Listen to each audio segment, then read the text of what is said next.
स्वाधीनता अमृत महोत्सव।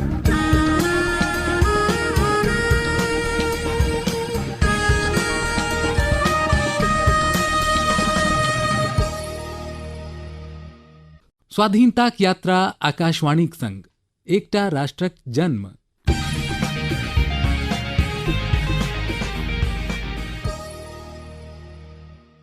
भारतक गौरवशाली स्वतंत्रता संग्राम आधुनिक विश्वक एखन धरिक सबसँ पैघ संघर्ष में सँ एक अछि।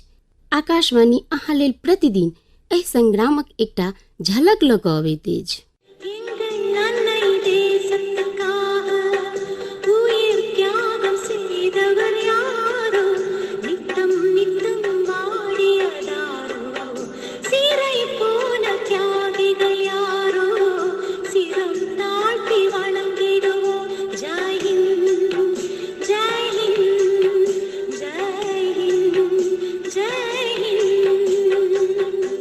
अजुके दिन 1891 में एकटा एहन क्रांतिकारीक जन्म भेल छल जे हमरा लोकनि के नहि मात्र जय हिंद सन ओजस्वी अभिवादन देलनि, भारतक आजादी लेल लड़ाइयो लड़लनि। एही महान स्वतंत्रता सेनानीक नाम चंपकरामन पिल्लै अछि, जिनका प्रेम सँ जय हिंद पिल्लै सेहो कहल जाइ छनि। आजादीक मतायल पिल्लै के लोल छल ब्रिटिश विरोधी सेना बनेनाइ आ एकरा माध्यमे विदेशी शासन सँ देश के मुक्त करबेनाइ। चंपकरामन पिल्लै के जन्म त्रिवेंद्रमक एकटा तमिल परिवार में भेल छल। बचपने सँ रमन पिल्लै अंग्रेजक विरुद्ध रहला।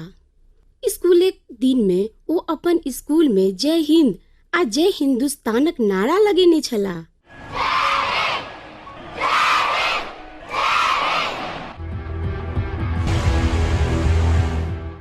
रमन पिल्लै एकटा मेधावी छात्र छलाह। ओ ऑस्ट्रिया में पढ़ाई केला आ इंजीनियरिंग में डिप्लोमा प्राप्त केलनि। पिल्लै लोक प्रशासन आ अर्थशास्त्रों में स्नातकक उपाधि प्राप्त केने छलाह। एतबे नहीं, 12 भाषा पर तऽ हुनक गहीर पकड़ छल।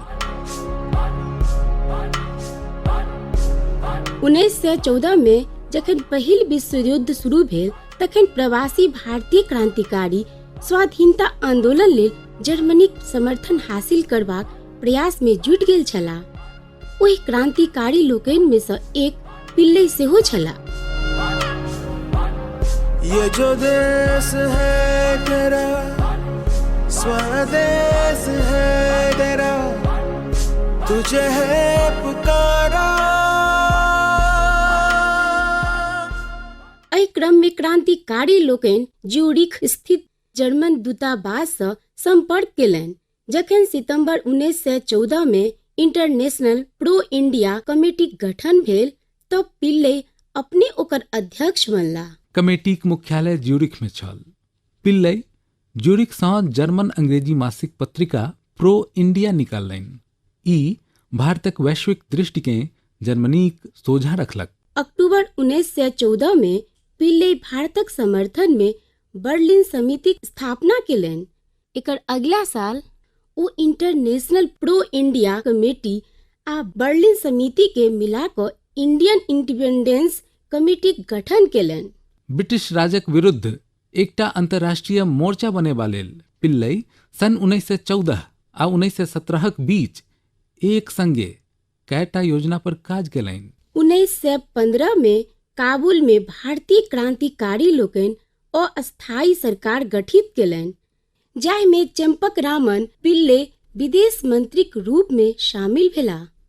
क्रांतिकारी लोकनिक योजना तुर्की आ जर्मन सैनिक लोकनि के अफगानिस्तान अनबाक छल, जिनका संगे ओ ब्रिटिश राजक विरुद्ध युद्ध शुरू करबा में काबुलक सहायता करबाक तैयारी में छलाह। क्रांतिकारी लोकनिक योजना उत्तर पश्चिमी सीमा पर आक्रमणक संग संग ब्रिटिश भारतीय सेना सँ बगावत करेनाइ आ एकर माध्यमे शासनक विरुद्ध विद्रोह करबाक छल। मुदा ई योजना सब नहीं सुतरल आ अंग्रेज सब हिनका सभक विरुद्ध कठोर कार्रवाई केलक। पहिल विश्व युद्ध समाप्त भेलाक बाद पिल्लै यूरोप में रहला आ राष्ट्रीय आंदोलन जारी रखला। 1934 में बर्लिन में ओ अंतिम सांस लेला। हुनक अंतिम इच्छाक अनुसार तिरंगा संगे हुनक अस्थि लऽ कऽ हुनक पत्नी लक्ष्मीबाई जहाज सँ भारत घुरली। आजादी किछु साल बाद ओ INS दिल्ली में सवार भऽ कऽ अस्थि बम्बई सँ लऽ कऽ त्रिवेंद्रम गेली आ कर्मना नदी में प्रवाहित कऽ देली। अजुके दिन सन 1940 में केरलक मालाबार में ब्रिटिश शासनक विरुद्ध प्रसिद्ध आंदोलन भेल छल। प्रांतीय कांग्रेस कमेटी मालाबारक लोक सँ 15 सितंबर के साम्राज्यवादी विरोधी दिवसक रूप में मनेबाक आह्वान केलक। सौंसे मालाबार में साम्राज्यवादक विरुद्ध सभा आ प्रदर्शन भेल। कतेको ठाम लोक आ पुलिसक बीच हिंसक झड़पो भेल। मोराझा में भीड़ आ पुलिसक बीच भेल झड़प में 2टा युवकक मृत्यु भऽ गेल। एहि हत्याक आरोप में प्रमुख कम्युनिस्ट नेता KPR गोपालन के गिरफ्तार कऽ लेल गेल आ हुनका मृत्युक सजाय सुनायल गेल।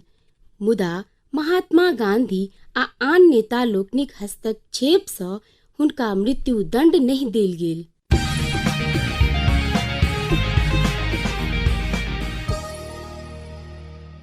आ एकरा संगहि स्वाधीनताक यात्रा आकाशवाणीक संग श्रृंखलाक ई अंक समाप्त भेल।